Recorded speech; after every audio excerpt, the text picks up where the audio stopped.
বাড়ি না এটা, আপনার একার বাড়ি। তাই বলে আমি তোমাকে এটা বলিনি যে তোমার বান্ধবীকে এ বাড়িতে ডেকে এনে সিগারেট খাওয়াও, আর তোমার বান্ধবীকেও এটা বলিনি যে আমার এই দাড়ি কামানোর বাটিতে অ্যাস্ট্রে বানাবে। প্রথমত বাটিটা আমি ধুয়ে দিয়েছি, দ্বিতীয়ত এতেও যদি মন না ভরে কালকে একটা নতুন বাটি এনে দেবো।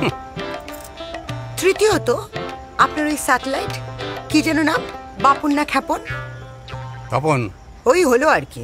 ও বাড়িতে এসে একদিন ডিশে পিক ফেলেছিল, আর আমি আমার নিজের হাতে সেটা ধুয়েছিলাম।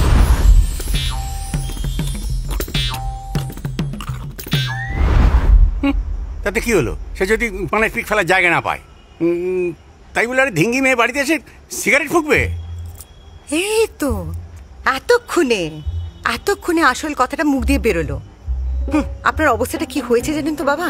এই পুরনো ঝরঝরে বাড়িতে থেকে না আপনার মনের ভেতরটাও পুরনো ঝরঝরে হয়ে গেছে।